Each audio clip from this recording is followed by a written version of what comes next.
जागरूक हो रहा है। और सुनिए, आने वाले वक्त में पतंग फर्राटे काट रही है भाई साहब, ये हाथ नहीं आने वाली। 2022 में समाजवादी का बाइकआउट करके असमौली विधानसभा से MIM की सीट जिताए। आप बात करते हैं संभल से। हाँ, ये बताइए, इस बार पतंग फर्राटे काटेगी नहीं? फूल फर्राटे काट रही है साहब। ओम को पूरे उत्तर प्रदेश में फर्राटे काट रही है साहब। मत पूछ मेरे सब्र की इंतहा कहाँ तक है, और अखिलेश तू कर ले सितम तेरी ताकत जहाँ तक है, और वफा की उम्मीद जिसे होगी उसे होगी। हमें तो देखना ये है कि तू बेवफा कहाँ तक है।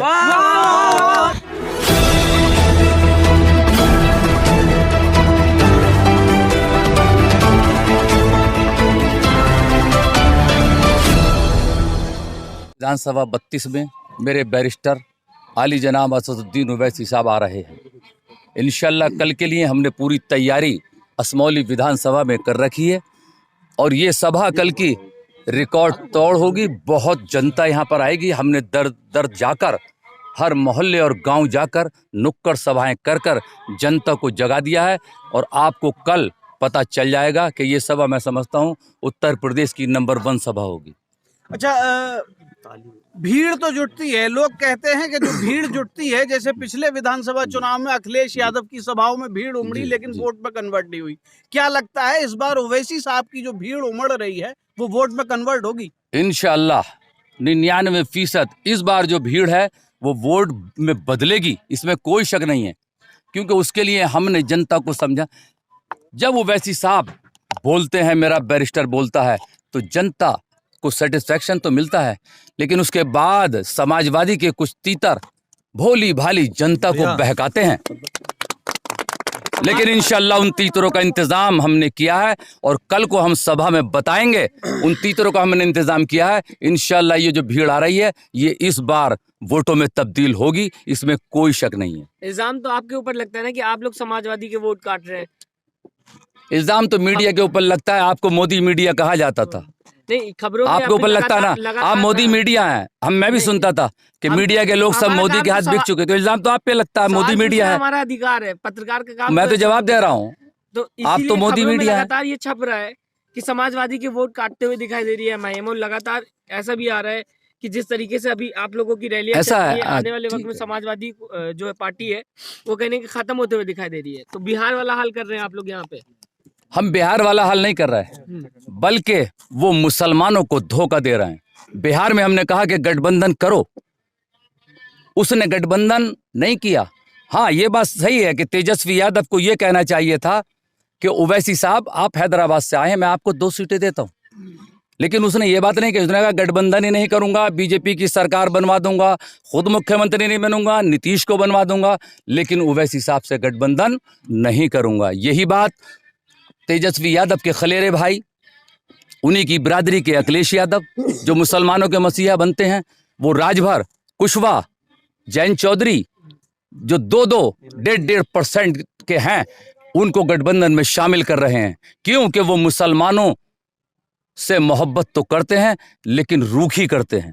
वो नहीं चाहते कि मुसलमानों को हिस्सेदारी मिले।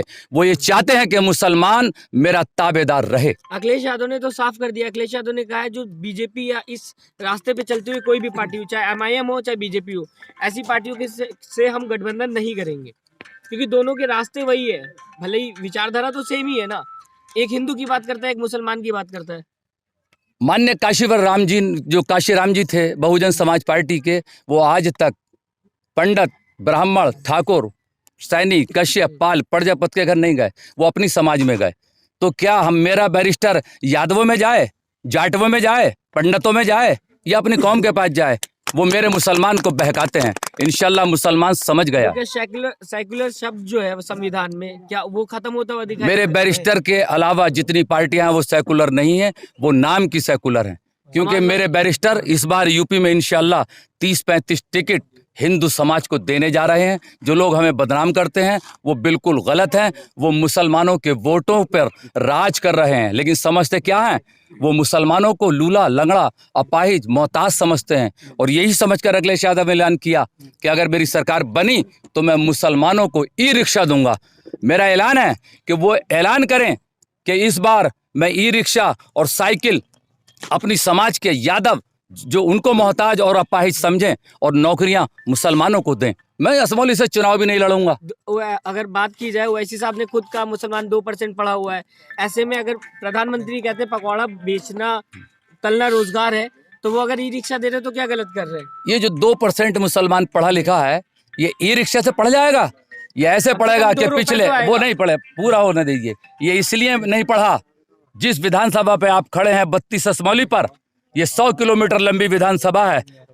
ग्राम पाठकपुर से ग्राम इटाला माफी तक एक भी मुस्लिम गांव में 75 सालों से, जब से देश आजाद हुआ है, एक भी इंटर कॉलेज कांग्रेस से लेकर समाजवादी तक नहीं बनवाया।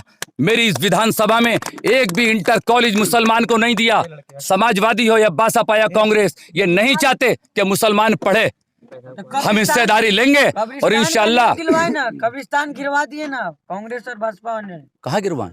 कब्रिस्तान की बाउंड्री बाउंड्री इसलिए बनवाई समाजवादी ने कि जितने हिंदू मुस्लिम राइट हुए वो समाजवादी की सरकार में हुए, और जितना मुसलमान और इंसानियत का कत्लेआम हुआ वो लाशें कब्रिस्तानों में बेगिनती पड़ी हुई थी, उनको छुपाने के लिए अखिलेश यादव ने बाउंड्रियां बनवा दी। अच्छा, आप ये कहते हैं कि अखिलेश यादव ने मुस्लिमों के लिए कुछ नहीं किया।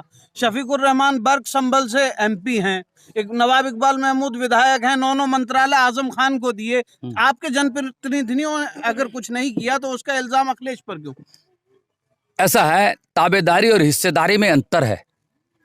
ये जो मंत्रालय हैं, तो मंत्रालय तो नसीमुद्दीन सिद्दीकी को 12-12 दिए, लेकिन ताकत मायावती जी के हाथ में रहती है, ताकत मुख्यमंत्री सरकार के हाथ में रहती है। ऐसा नहीं है मंत्रालय। होता क्या है, जब NRC का मसला आएगा, मुसलमानों को हिंदुस्तान से बाहर निकलने की बात आएगी, तो मेरा बैरिस्टर पार्लियामेंट में बोलता हुआ मिलेगा और बिल फाड़ता हुआ मिलेगा। वहीं पर 25 MP समाजवादी के हो या बासपा या कांग्रेस के, वो अपने मुंह पर टेप लगाए हुए बैठे होंगे। क्यों? उनके लिए मायावती, अखिलेश यादव या सोनिया का आर्डर नहीं होगा। क्यों नहीं बोलते? और MP अगर 3 तलाक का मसला आए तो मेरा बैरिस्टर बोलेगा, बकिया MP क्यों नहीं बोलते? अपने मुंह पे टेप लगाए रहते हैं। हमें नहीं मिले सड़कें, हमें नहीं मिले मंत्रालय, लेकिन जब हमारी मिल्लत का कोई मामला आए तो MP नहीं बोलते। यह है ताबेदारी। इसलिए मेरा बैरिस्टर हिस्सेदारी चाहता है। अच्छा, अगर वो ताबेदार हैं, अपनी पार्टी की लाइन से हटकर नहीं बोलते हैं, तो बार-बार मुस्लिम बहुल इलाकों से जीत क्यों जाते हैं? ये है मजबूरी। अब कैसे है मेरा बैरिस्टर विकल्प? वो थी मुसलमान की मजबूरी। समाजवादी के अलावा बासपा को मुसलमान पसंद नहीं करता। यही मजबूरी का फायदा उठाकर मिस्टर अखिलेश यादव, जिस विधानसभा में आप खड़े हैं 48,000 यादव है और लगभग 1.5 लाख मुस्लिम वोट है, वो अपनी बिरादरी की एक पिंकी यादव को टिकट देते हैं और ये 1.5 लाख मुसलमान गुलामों की तरह पिंकी यादव के पीछे भागता है। इंशाल्लाह मेरे बैरिस्टर ने मुझे यहाँ खिदमत करने के लिए उतारा है। ये 1.5 लाख मुसलमान 2022 में समाजवादी का बाइकआउट करके असमौली विधानसभा से MIM की सीट जिताए। आप बात करते हैं 2013 की, आप बात करते हैं 1992 की, आप बात करते हैं सन 1980 की, तो ये सारे जो आप बात खोद के निकालते हैं मुसलमानों के सामने, इसको लेके लगातार आप पे इल्जाम रखते हैं कि पुरानी बातें लेके आप लोग मुसलमानों को याद दिलाते हैं, उनके जख्मों को ताज़ा करते हैं और कहीं ना कहीं वोट के लिए बहकाने का काम कर रहे हैं मुसलमान को। आप हम कहाँ याद दिलाते हैं? बाबरी मस्जिद आपने याद दिलाई, कांग्रेस है। नहीं, हम याद नहीं दिलाते। कांग्रेस है, वो अपने पुरखों की बातें याद दिलाती है। लेकिन ऐसे में बहुजन समाज पार्टी है, जो हुआ है, ईदगाह के दंगे याद दिला रहे हैं। जो हुआ है, जब मुसलमान का कत्लेआम हुआ, जब भी सुनिए, जब जिस समाज का कत्लेआम होता है, जब जुल्म होता है, यानी कि हम अपने हक की बात भी ना करें।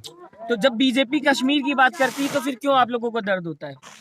बीजेपी कश्मीर की बात करती, कब दर्द होता है? सर 90 की बात जब बीजेपी करती तो लोग क्यों कहने लगते हैं? MIM से क्यों आवाज आती कि पुरानी बातें क्यों उठा रहे हैं? जो हो चुका वो बीत गया। देखिए, आप लोग भी वही सेम बात। देखिए, बीजेपी संविधान को बदलने की बात करती है। देखिए, ये भाजपा की अलग बात है। जो पंडित कश्मीर के अंदर रहते थे, जो मुद्दे हैं वहां करके, जो लोग वहां के जिम्मेदार थे, जब मीडिया उनसे जाकर मुखातिब होती है, जब बात करती है उनसे जाकर के, तब सच्चाई सामने आती है।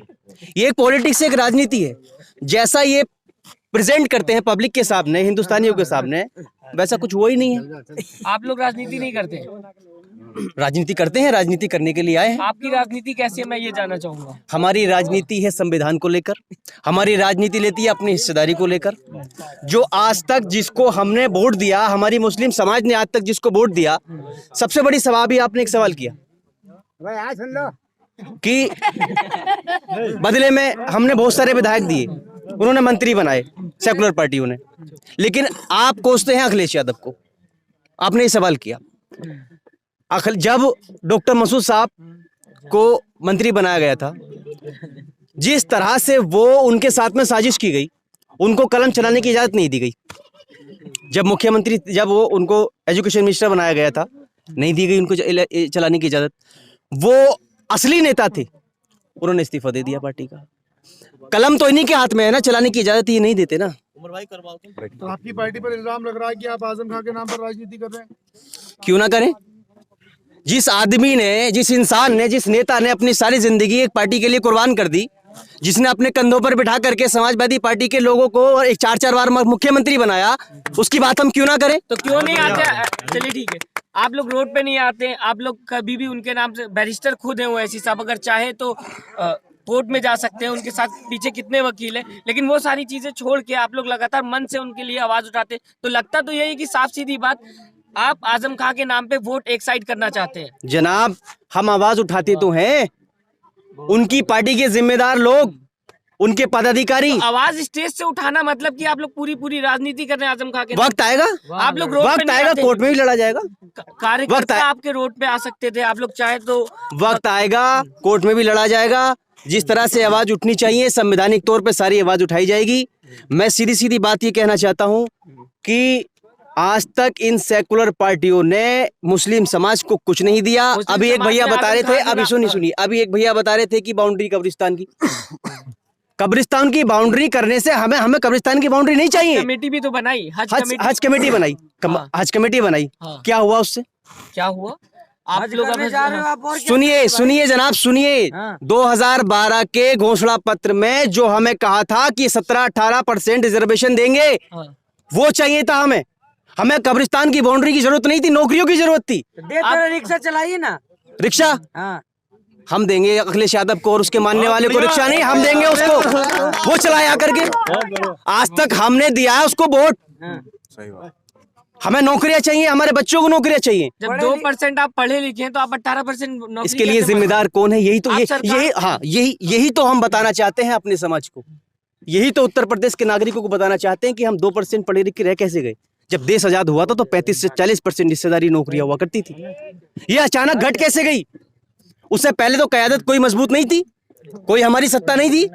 इन लोगों को भरोसा किया, इन लोगों पर इनको मुख्यमंत्री बनाया। इन्होंने 35% से घटा करके 2% पे लाके खड़ा कर दिया। यही तो हम बताना चाहते हैं समाज को। समाज जागरूक हो रहा है।